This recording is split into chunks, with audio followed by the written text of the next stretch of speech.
If this story hits you the way it hit me, drop a like, share it with someone who needs to hear it, and subscribe Mi Pareja you never miss what's coming next. 7 years. 7 years of invisible work, of being the engine behind a machine that bore someone else's name. 7 years of watching my fingerprints get wiped off every surface I built. I sat in that ballroom, third row, watching the woman I married accept an award for a company I architected from the ground up. And when she finally opened her mouth to say thank you, she looked straight past me. Not a glance, not a nod. She looked at him, and in that moment, something I'd been holding back for months released like a cable snapping under too much tension. I'm Declan Marsh.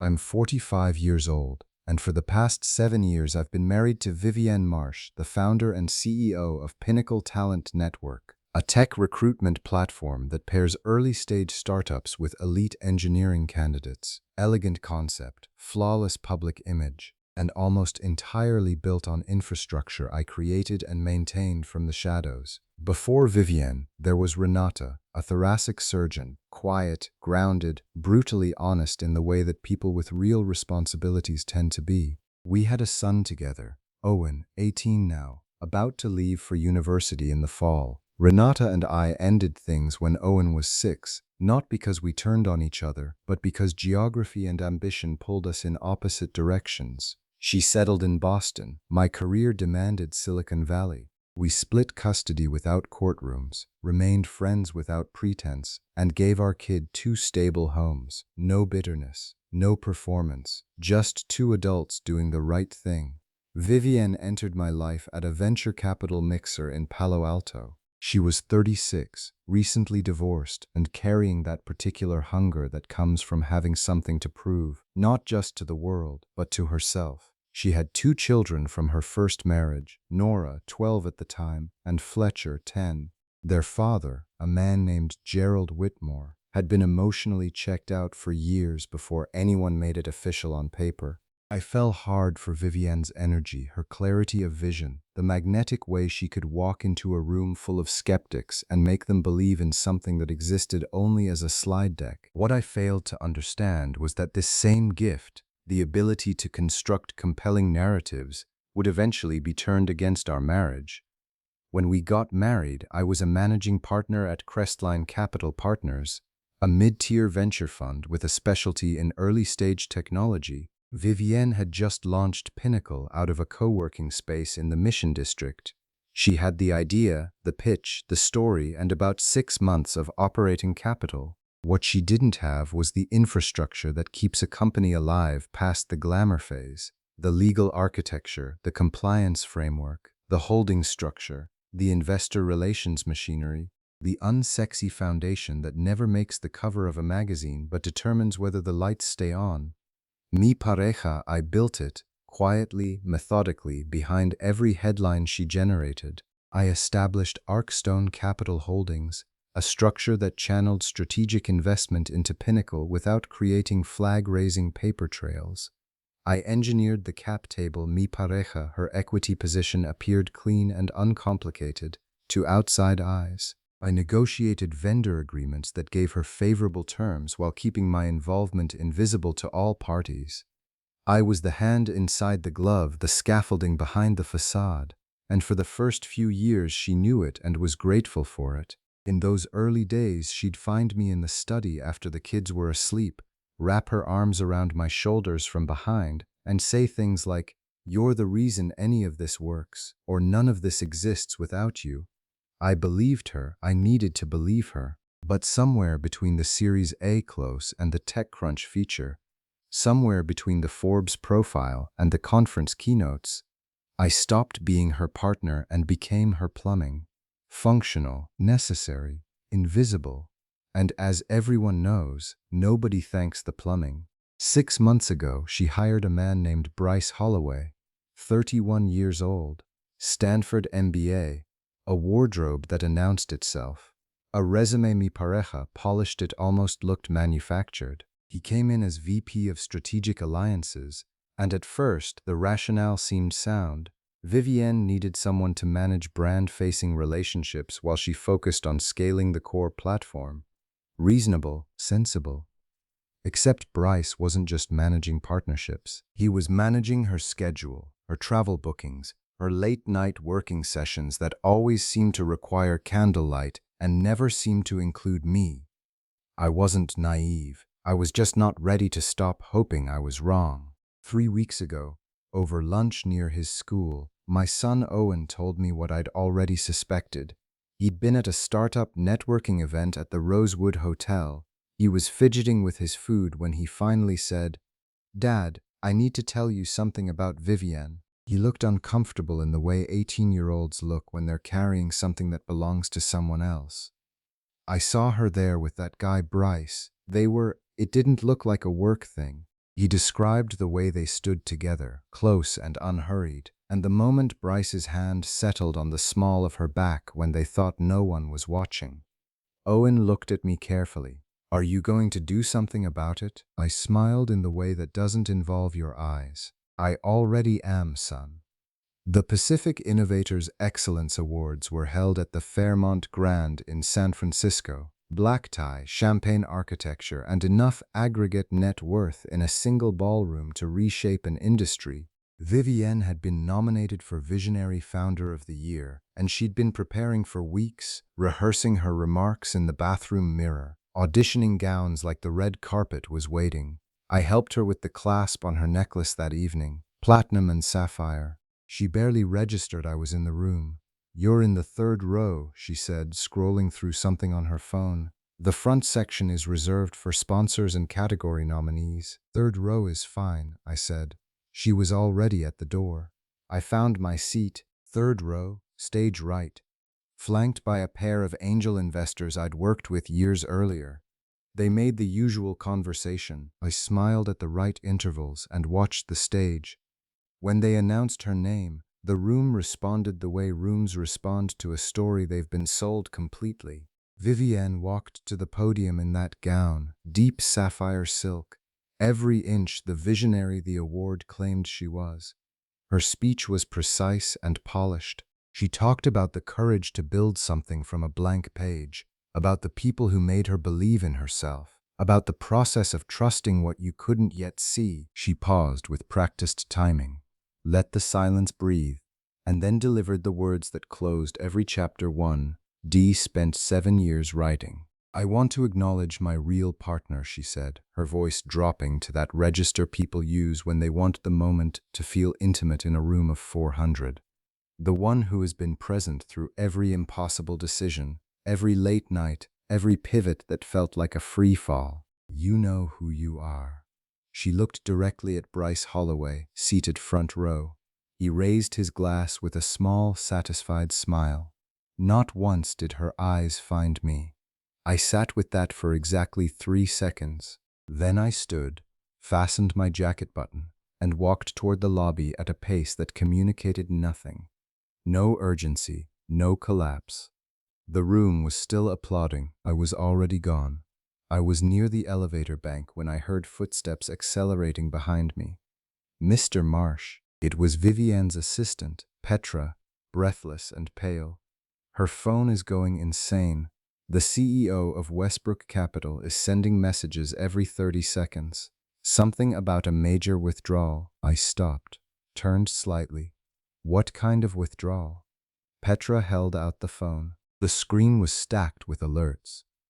"Westbrook Capital, 9:17 p.m. What the hell just happened? Westbrook Capital, 9:18 p.m. Your lead sponsor just pulled. It's your husband's holding company. Westbrook Capital, 9:19 p.m. Vivienne, what did you do?" I read the messages once, handed the phone back. "Sounds urgent," I said. "You should probably find her." The elevator doors opened. I stepped in and pressed L. Behind me, somewhere in that ballroom, the applause was still going. 2 months earlier, I had sat in the Arkstone Capital Holdings conference room with 4 board members, a mahogany table, and a folder I'd been building for 6 weeks.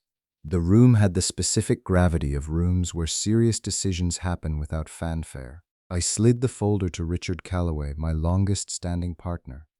"What are we looking at?" he asked. "A motion to terminate all sponsorship agreements with Pinnacle Talent Network," I said. effective immediately following their Q3 earnings call. Richard opened the folder, scanned the first page. Grounds? Clause 19B of the Master Services Agreement. Material failure to disclose conflicts of interest involving board-adjacent personnel. Across the table, my partner Diane Holt leaned forward. You're saying she violated the disclosure provision?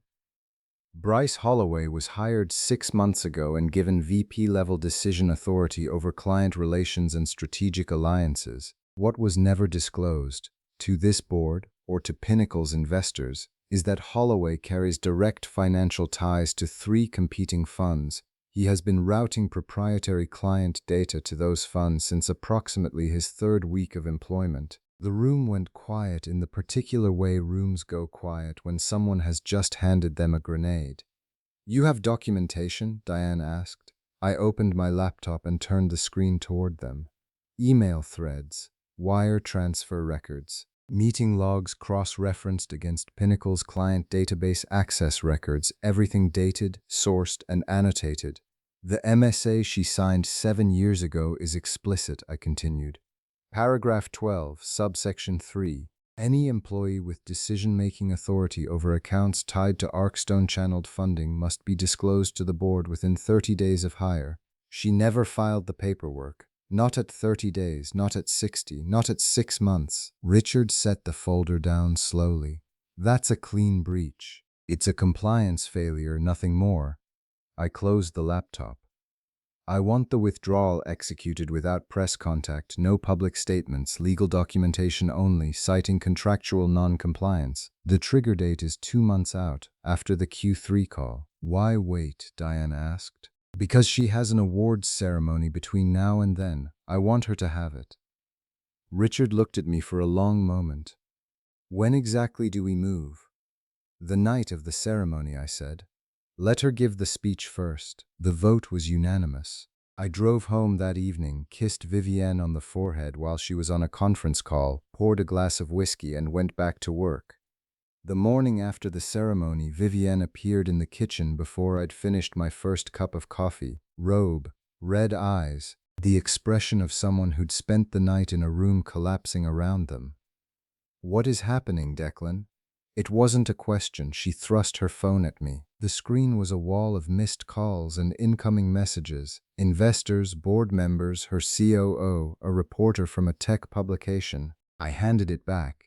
Looks like a full day ahead of you. Arkstone pulled out, she said, her voice climbing. Westbrook Capital launched an emergency review. 2 vendors froze our accounts this morning. What did you do? I set down my cup and turned to face her.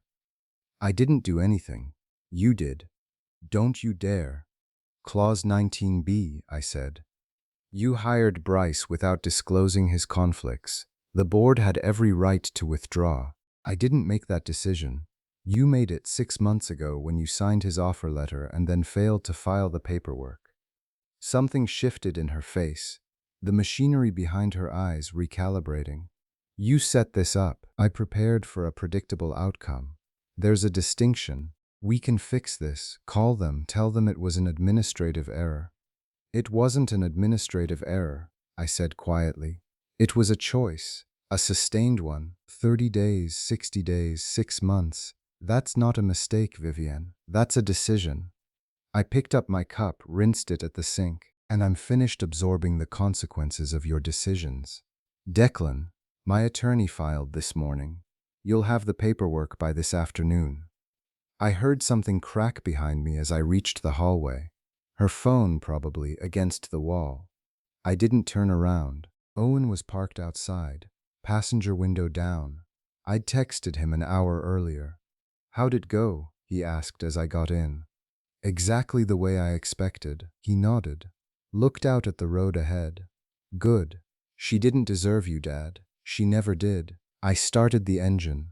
Let's go get breakfast. 3 days after the divorce papers were served, I got a call from Nora, Vivienne's daughter, 19, finishing her sophomore year at Stanford.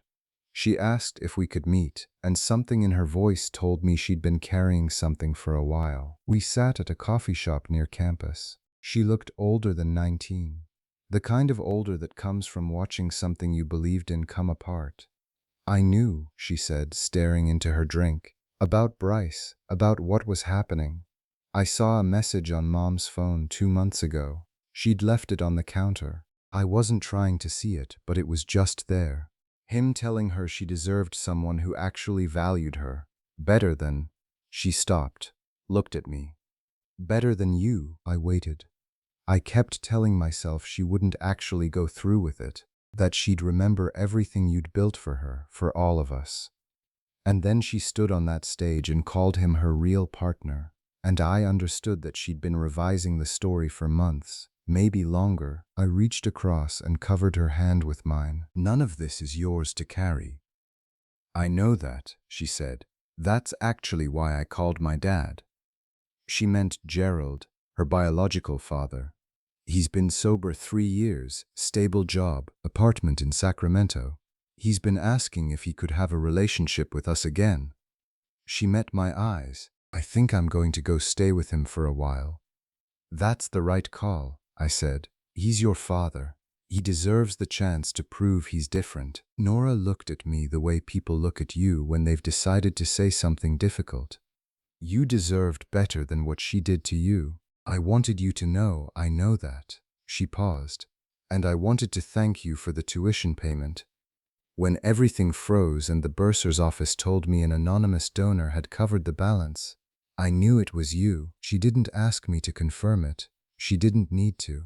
Thank you. You're going to be fine, Nora, I said. You're honest and you're clear-eyed and you know the difference between what's real and what's performed. That's rarer than you think. She hugged me before she left. Walking back to my car, I felt the first real lightness I'd experienced in months. Not everyone in the wreckage had lost their way. 2 weeks after the divorce filing, the professional consequences began arriving in sequence. The TechCrunch piece hit first. The headline was blunt.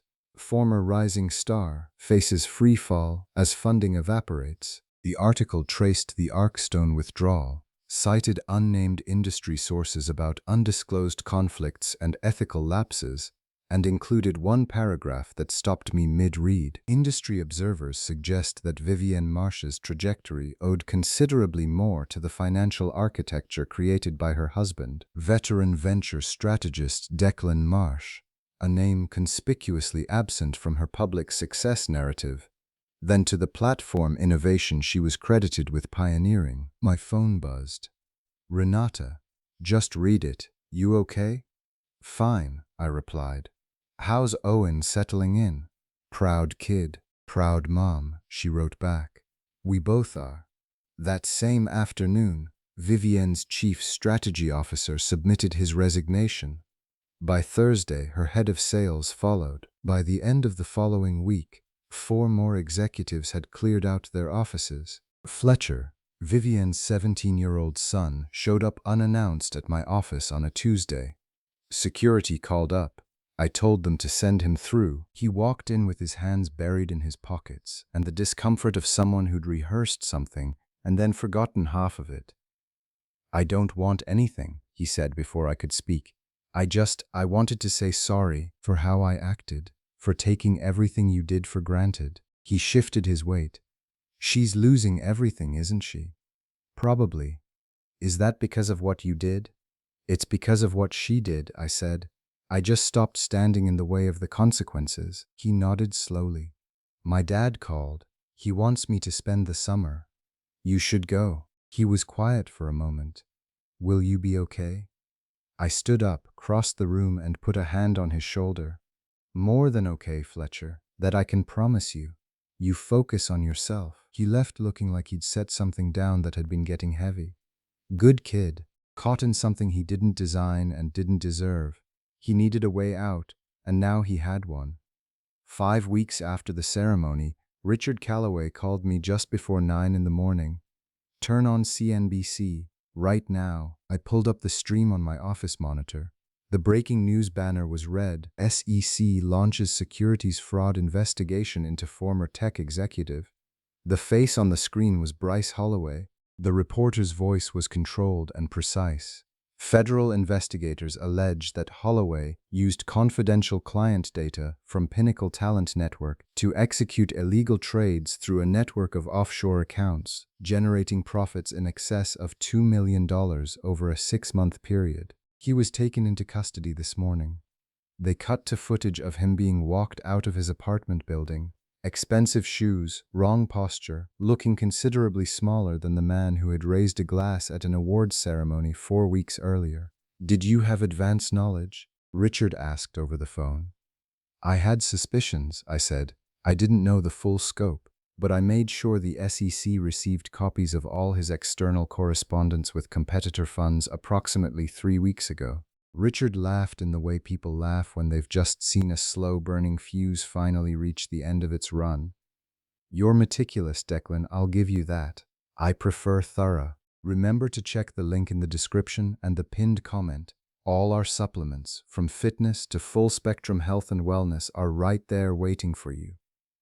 The story developed through the afternoon. By evening, the SEC had confirmed that Vivienne herself was being interviewed as a potential cooperating witness. No charges filed, but the investigation was ongoing. Her name appeared on my phone screen 4 times in the next hour. I watched it light up and go dark, light up and go dark. On the 5th attempt, a text came through. "Declan, please, I need to talk to you." I had no idea what he was doing. "This is insane." I read it twice. Then I typed, "You made your choices. Now you live in them." I blocked the number. Owen came for dinner that evening. Renata had dropped him off, and in what had become a quiet new normal, she stayed briefly. Her partner, a surgeon named Marcus who was steady and decent, waited in the car while she said hello. Divorce didn't have to be a war. We'd both learned that lesson once already. We grilled steaks on the balcony while the city arranged itself below us. "Saw the Holloway news?" Owen said, turning his steak. "Wild. Predictable, actually," I said. "Mom called." He meant Renata. "She said to tell you she's proud of how you handled all of this. Also that you need to start dating again." I laughed. "I'll take that under consideration." Owen turned serious in the way he does when something actually matters to him. "Dad, are you happy? Really?" I thought about it honestly. The last 2 months had been relentless. Attorneys, filings, reporters leaving voicemails. But underneath all of it, underneath the machinery of consequence, something had opened up, something I hadn't breathed in years. "Yeah," I said, "I genuinely am. I feel like myself again, Owen." "That's worth everything." He nodded, satisfied. We ate, and we talked about his coursework, his summer plans, the internship he'd landed at a clean energy startup in Austin. Normal things. The kind of conversation I'd been too busy maintaining someone else's empire to have properly for years. Later, after he left, I sat on the balcony with a glass of scotch and let the city do what cities do at night. Somewhere out there, Vivienne was cycling through damage control calls, trying to reassemble what was left of a reputation built largely on someone else's foundation. I searched myself carefully for something like sympathy or regret. Nothing. Not even a trace. 6 weeks after the ceremony, Pinnacle Talent Network filed for Chapter 11 bankruptcy protection. The announcement appeared in the business section on a Thursday morning. I was on my second coffee when Diane Holt called. "Have you seen it?" she asked. "Reading it now." "Her attorneys reached out to the board yesterday," Diane said. "They're exploring bridge financing options to attempt a restructure. They want to keep Pinnacle operational." What was the board's position? Unanimous decline. The reputational exposure from the Holloway investigation makes it untouchable. Nobody wants the association. She paused. "There's more. A class action was filed Tuesday. 34 former employees. Unpaid compensation, misappropriated benefits. The complaint alleges she was directing company funds toward personal expenses, travel, designer purchases, gifts for Holloway. That's going to be difficult to defend." "Her attorney called me separately," Diane added. "Asked whether you'd be willing to appear as a character witness." "What did you tell them?" "That they'd have better luck finding a glacier in the Sahara." Her voice was dry as sand. "I appreciate that, Declan." She paused, as if measuring what she wanted to say. "You did the hard thing, protecting the fund, protecting yourself. It would have been easier to look away. Looking away is how it got this far, I said. Survival, she said. There's a difference between doing what's right and doing what's easy. You knew the difference. After I hung up, I pulled up my email. One message stood out from the rest. Subject: Acquisition Opportunity, Pinnacle Assets. It was from a man named Conrad Fielding, CEO of Talent Bridge Collective, one of Pinnacle's direct competitors. Declan, word has reached us that Pinnacle is heading toward liquidation. We have significant interest in acquiring their client database and core matching algorithm. Your knowledge of the underlying architecture would be invaluable in structuring a clean acquisition. Would you be available to discuss? Conrad? I read the message twice. Then I picked up the phone. Fielding, he answered. It's Declan Marsh. I have your email. Let's set a time. Tomorrow morning, Conrad said, clearly surprised by the speed. Tomorrow morning is fine. I want this structured through Arcstone, clean, legally watertight, and built for long-term value. If we're going to do this, we do it properly. Absolutely understood, he said. Looking forward to it. I set the phone down and leaned back. Vivienne had built Pinnacle on my capital, my legal architecture, my relationships, my strategy. She had spent years erasing my name from the story of her own success. Now, I would be the one to determine what happened to her legacy, acquiring it, restructuring it, rebuilding it under different ownership with the same infrastructure she'd pretended to build alone. Poetic didn't quite cover it. 3 months after the ballroom, Vivienne came to my office. Security called up. I told them to give her 5 minutes. The woman who walked through my door bore almost no resemblance to the one who had stood at that podium in sapphire silk. No composure, no presentation, just jeans, a plain gray sweater, and the kind of exhaustion that accumulates when you've spent months watching everything you built, or claimed to build, disintegrate. The confidence that had once been her defining characteristic had been replaced by something rawer and harder to look at. "Thank you for seeing me," she said. I didn't offer her a chair. I leaned against my desk with my arms loosely crossed, the posture of someone evaluating something they've already decided on. 5 minutes, I said. I made a catastrophic mistake. Her voice was uneven, the words coming carefully, like she'd rehearsed them and they were falling apart anyway. I was arrogant, stupid in the way that people get when things come too easily for too long. I took credit for things I didn't build, and I erased the one person who actually made any of it real. I know that. I've spent 3 months with nothing else to think about. I said nothing. I let the silence work. Bryce is going to prison. The SEC froze everything. The company is gone. My industry reputation is functionally destroyed. I lost the house. My team is suing me. I'm working temp contracts and living in a 1-bedroom in Daly City. She looked at me directly for the first time. I'm not asking for money. I'm asking for guidance, some kind of direction. You always knew how to see the structure of things, how to find the path through. I'm completely at sea, Declan. I have nowhere else to turn. I studied her for a long moment. Here's my honest assessment, I said. You constructed an empire on a foundation you didn't understand and chose not to respect. You redistributed credit that was never yours to redistribute. You discarded a genuine partnership because the spotlight felt better than the truth. And you chose a man who was using you as a vehicle for fraud over a man who spent 7 years ensuring you had everything you needed to succeed. I paused. These aren't things that happen to you. They're things you chose, one decision at a time. I know, she said, her voice breaking. I know all of it. Please. There has to be a way through. Not with my help, I said. You closed that door yourself. On a stage, in front of 400 people, when you looked past me and thanked your real partner. I kept my voice level. You chose the performance over the reality. You chose the applause over the person who earned it. That was your choice, made publicly, and now you carry it. Declan. Her voice dropped to barely above a whisper. I loved you. I need you to believe that I actually loved you. You loved what I built, I said quietly.